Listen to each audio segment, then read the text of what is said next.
5 on your side at 4. Focused on you. A flood of money is rushing into St. Louis to help elect St. Louis County Prosecutor Wesley Bell to Congress. Thanks for being here at 4. I'm Kay Quinn. Bell's campaign reported raising nearly $500,000 in a 2-month span. He put those numbers out the morning after Congresswoman Cori Bush officially launched her campaign for a second term. Our political editor Mark Maxwell is here now with more on the big race brewing in the Democratic primary. Mark? Hey, Kay. Congresswoman Cori Bush flexed her strength on Saturday, her broad base of passionate supporters. Prosecutor Wesley Bell flexing his strength today, the deep pockets of his donors. We don't actually have the detailed breakdown of that donor list just yet, just the top line numbers. But take a look. Bell's campaign reports raising $492,000 in the fourth quarter of last year. But he only jumped into that race in late October. He says he's raised more than $600,000 total. That doesn't begin to account for the untraceable dark money that could pile on and help Bell try to defeat Bush. With an August primary still months away, Congresswoman Cori Bush is bracing her supporters to dig in and defend against that deluge of ads. And what do campaigns do when they can't defeat their opponent's donors? Try to define them. So what we've heard is anywhere between $2 to $20 million right here in this race. They want to buy this seat. I've never seen $20 million. I've never been offered $20 million. But I think that there are a host of issues that this district that need to be addressed in this district. We're still waiting to see the most recent financials, but at last report, Congresswoman Cori Bush's campaign was burning through money almost as quickly as it came in. She reported having just $19,500 in cash on hand and nearly $130,000 in debt. Tonight at 6, more on those outside groups lining up to try and topple Bush for her calls for a ceasefire in Gaza. All right, thank you, Mark. If you're keeping up with the congressional race, there are a few things you may want to know. The primary is August 6th. The deadline for voter registration for that election is July 10th. You can register to vote online or by mail. Mailed applications must be postmarked by the voter registration deadline. For links to more resources for Missouri and Illinois voters, you can find them on ksdk.com. Just look in the As Seen on TV section.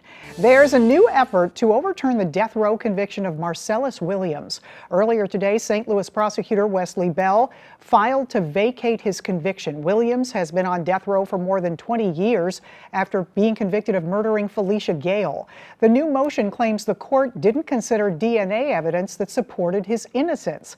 It also says there was racial discrimination in the jury selection, casting doubt on his sentencing and conviction. Earlier this month, Bell's office sent a letter to the Missouri Supreme Court asking them to hold off on setting an execution date for about 6 months. This would allow more time to investigate the claim of Williams' innocence. Just hours ago, a virtual bond hearing took place for a former Town and Country police officer charged with multiple counts of child sex crimes. Former Sergeant Jordan Fowle is accused of sexually abusing 2 children between August 2012 and July of 2023. This happened while he was serving on the force. Fowle's attorney says his client denies the claims. Right now, his bond is set at $150,000 with conditions. Those include house arrest, no contact with the victims or anyone under 18, and he cannot possess any kind of gun. Fowle is scheduled to appear at another hearing on March 1st.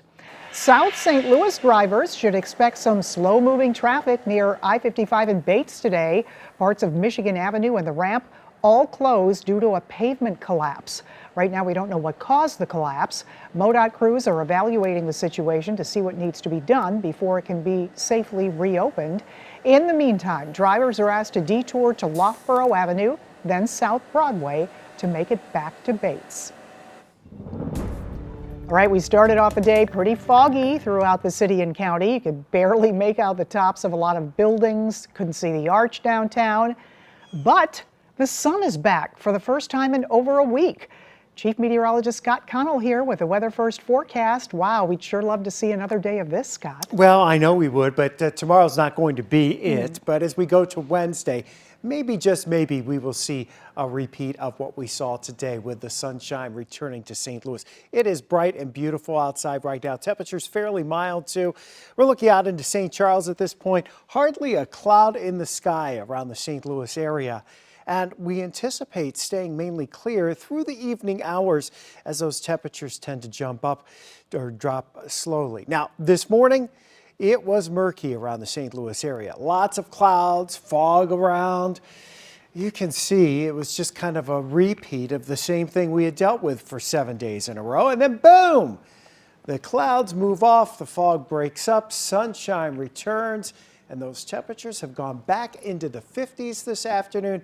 It is nice and mild across the St. Louis area, and all of us are enjoying sunshine now. So as we head through the evening hours, we'll stay mainly clear, but then clouds return overnight. Sprinkles are possible for tomorrow, but even warmer by Wednesday. More on that, Kay, in a few minutes. All right, we'll see you then. Thank you, Scott.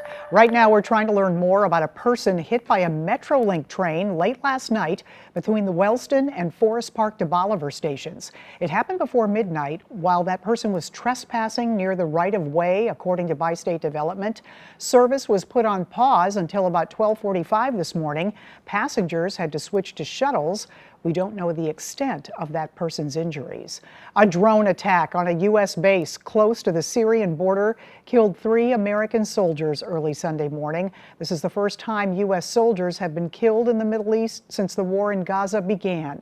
President Biden says the United States will respond. NBC's Alice Barr has the latest from Washington. The White House is vowing to retaliate and working through options after 3 American service members were killed in a drone attack on a U.S. military base in Jordan near the border with Syria. Explosives hit the facility's living quarters as soldiers slept. More than 30 were injured. We lost 3 brave souls in an attack on one of our bases, and we shall respond. Defense Secretary Lloyd Austin doubling down today. The President and I will not tolerate attack on U.S. forces, and we will take all necessary actions to defend the U.S. and our troops. The soldiers who are part of a mission to fight the remnants of ISIS are the first Americans killed in months of strikes by Iranian-backed militant groups since the start of the Israel-Hamas war on October 7th. Iran is denying involvement in this weekend's deadly drone attack, but one of the groups it backs, the Islamic Resistance in Iraq, claimed responsibility, partly in revenge, it says, for Israeli military actions in Gaza. The Biden administration has long sought to keep the conflict from spilling into a wider war. We do not seek another war. We do not seek to escalate. Members of Congress are reacting, with some leading Republicans demanding a more forceful response against Iran. Senator Lindsey Graham writing, quote, "Hit Iran now, hit them hard." U.S. allies in the Middle East are condemning what they called a terrorist attack and warning of further turmoil in a region already on edge. In Washington, Alice Barr, NBC News. The Senate appears close to passing a bipartisan border bill. Now the leading GOP presidential candidates are weighing in on it. He's serving 2 life sentences for killing his wife and son. Now a hearing's underway to see if former lawyer Alex Murdaugh should get a new trial.